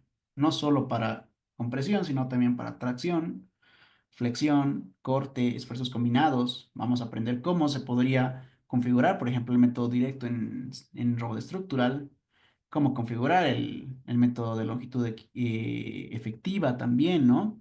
cómo configurar lo que son los parámetros de P delta y demás, aparte de las conexiones, que es un tema bastante importante, ¿no? Todo eso y más lo vamos a ver justamente en el módulo que se viene para esta especialidad de naves industriales. Bueno, sin nada más consultas, yo soy el ingeniero Emil Ayala, un placer. Profesor, buenas noches. Disculpe, yo tengo una consulta. Dime, Adamari. Sí, mire, bueno, quizás se sale un poquito de este módulo. Quisiera saber si es que se puede plantear, digamos, una cobertura parabólica dentro de un cerco perimétrico y si es que la soldadura en la parte de arriba con la columna tendría que ir igual pernos de anclaje o en ese caso, ¿cómo sería? Si es que me puede apoyar con eso, por favor. Ya, el cerco perimétrico va a ser de mampostería, supongo, ¿no? Sí, así es. Perfecto. Ok, lo que yo Ya. te recomiendo en esos casos, cualquier tipo de elemento, ¿no? De cercha o en realidad cualquier tipo de cubierta, aquí podemos analizar con esta, o lo borraré mejor. Y en este caso, pues tengo la cubierta. Imaginémonos por facilidad de dibujo, ¿qué es esta? Bien, entonces, aquí yo voy a tener mi murito. ¿Qué va a pasar con el murito? El murito de mampostería como tal no es muy bueno para soportar lo que son cargas en este sentido, ¿no? Porque esta viga de acá o esta parte de la cercha, pues me va a empujar. Recomendación, primero, haz una base como una viga en esta parte, una base, primero una base de viga de hormigón armado y sobre esa base recién haz una placa de anclaje. Ahí, una planchita de anclaje y bueno, esta viga como tal se apoyaría en esa placa de anclaje. Ahí, digamos, ¿no? Ahí recién, porque si la apoyas en la mampostería, muy difícilmente lo vas a hacer. Esto sería lo más correcto y lo más óptimo. Porque ¿qué pasa si viene un sismo? La mampostería se va a romper, todo esto va a caer, ¿no? Pero si vos tienes un sistema de un encadenado de hormigón, va a ser un poco más resistente. Bueno, Sí, sí, profesor, todo claro. Y si fuera de, digamos, tipo pórtico, todo el cerco perimétrico y las zapatas irían hacia adentro, ¿no? ¿Normal o el pandeo sí afectaría? Si iría eh, una columna directo para arriba a una, ¿cómo se llama? Una cobertura, en este caso, tipo parabólica. ya, a ver, más o menos así. En vez de columnas de metal, te refieres a columnas de hormigón, ¿no? Ah, sí, Ok, más o menos de este estilo, ¿verdad? Algo tal que así. sí. Ujú, Y aquí va bueno, tu columnita. De esta manera, aquí tienes tu viga. ujú, sí. Listo. Bueno, obviamente acá vas a tener que poner, estas dimensiones normalmente son bastante pequeñas, ¿no? Normalmente hablamos de 30 centímetros, no mucho, pero las alturas a veces son bastante grandes, pueden llegar a ser de 8 metros, 10 metros, tranquilamente, Ujú, mucho más en canchas deportivas, ¿verdad? ujú, En ese entendido, porque también, bueno, vas a tener tu cubierta, esto envía empujes, ¿no? De esta manera a tu columna. Esta sección de acá, aparte de que normalmente esto lo hacemos de unos 60 centímetros, 70, pero siempre acá llega aproximadamente a unos 60 centímetros o 50 para tu columna. Bueno, el pandeo como tal, si nosotros hacemos un corte aquí, alrededor del eje X puede ser crítico como no puede ser tan crítico como el alrededor del eje Y. Por esta razón se pone estas vigas de riostre en esta parte para evitar justamente esas formas de pandeo indeseables, ¿no? Si yo no pusiera esta viga, pues el pandeo sería así alrededor del eje Y. ¿verdad? Pero el eje X va a sufrir. Ese sí tiene que ser bastante robustito porque solo va a tener un punto de agarre aquí y otro de aquí arriba. Ahora, si tú tienes un lindero, que quiere decir que es un límite, ¿no? Con otra vivienda tal vez o con otro propietario, sí o sí tu zapata tienes que hacerla como piecito, ¿no? Una zapata excéntrica hacia dentro de la cubierta. Pero si no, pues la puedes hacer tranquilamente rectangular, ¿no? Pero siempre en el sentido en el que crecería la columna, de esta manera. Y normalmente, en muchos casos, tu zapata te va a pedir parrilla doble, en muchos casos, porque esta parte va a tratar de levantarse y esta va a tratar de comprimirse. Bien, Ah, ya, sí, esa, profesor. Muchas gracias. Me absolvió todas mis dudas. perfecto, Dana. No sé si tuvieran alguna otra consulta, tal vez, ¿no? Vemos que el pandeo también nos puede afectar en hormigón como tal, ¿no? Ah, a ver, profe, una pregunta. Supongamos que hacemos una cobertura como saber cuántas personas pueden subir para hacer el montaje del calaminón sin que la estructura se pandee. Eso ya lo determinamos desde un inicio, ¿no? Con las cargas. Luis, ya lo vimos en el tema por ejemplo, naves industriales, ¿no? La introducción. Normalmente tomamos una base de, según la E020, nos dice tome un kilonewton o un kilopascal. ¿Qué quiere decir esto? Esto aproximadamente son 100 kilogramos por metro cuadrado. Bien, entonces, podría subirse, si tu cubierta es toda esta, pues no pasaría nada, ¿no? En un metrito cuadrado, pues puede estar una persona gordita con justamente su material de equipo. En otro metro cuadrado puede estar otra. Si tu estructura es, no sé, de unos 30 metros cuadrados, pues podrían estar aproximadamente unas 25 personas, digamos, ¿no? Porque tú la estás diseñando de esa manera. Bien, esto nace justamente del famoso L sub R. Bien, este L sub R lo obtenemos justamente de normativa.